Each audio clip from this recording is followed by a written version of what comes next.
Ian, I'm sure you were as upset and stunned by the events that occurred at White Hart Lane last Saturday, as was everyone else in the game. Obviously, Fabrice was a former under-21 captain and would have been screened as part of being in an England squad. Could you just tell us a bit more about what that process is?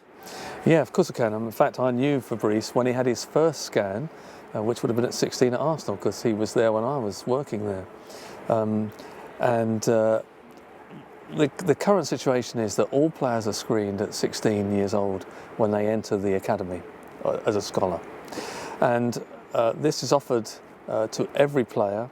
It's funded by the PFA, and they were pretty visionary about this 15, 16 years ago, probably a bit more, when they decided that they would fund this scheme and run by the FA and administered by us. The real problem with screening, as you probably realise by now, is that no amount of screening can detect everything, and so it makes it very difficult when this sort of thing happens and everyone searches their soul and says, should we have screened more, should we have screened more thoroughly, should we have done something different? But the signs of cardiac disease, of inherited cardiac disease, aren't always evident on the most meticulous screen.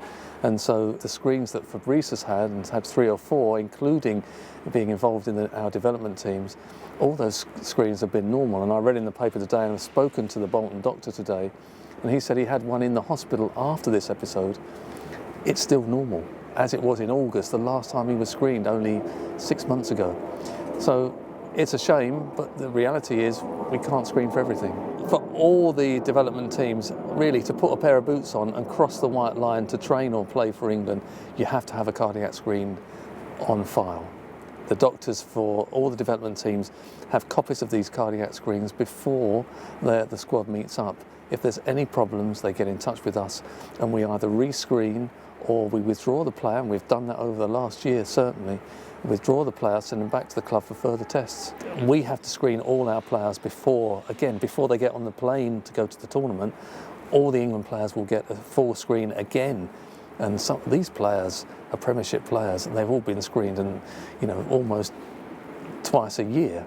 But we still got to do it. We've got to make sure that we do the right thing by the player. Obviously, UEFA and FIFA have their own ideas about when we should screen and when we shouldn't screen, and there's obvious reasons why you don't want anything to happen in front of a worldwide audience. But we're really interested in the player. We want to make sure the players are fit to play in a high-level tournament. You can only praise those guys for what they did. I think that Fabrice was really lucky at having, good first aid. Lucky that he was a young fit athlete, and he had some luck in surviving as far as he has, and but all credit to those guys. They did all the right things.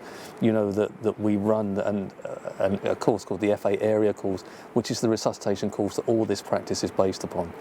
And obviously all the people in the Premiership have to have it to sit on the bench. I'm going to say, and obviously would say, that it would be great if everybody working in football could do the course and make sure that they're able to resuscitate in the same way. At the moment, that's not the case, but that's what we're hoping to do. We're getting through all these personnel. We educate 20 or 30 people at a time every 2 months, and we've got some way to go. But yes, there's 2 things really: the screening and the resuscitation practices, and if we can get those right, then we can certainly cut down on a lot of what happens, and the Fabrice Muamba thing points that out. If we can make sure that everybody is good at resuscitation, everybody has the best chance.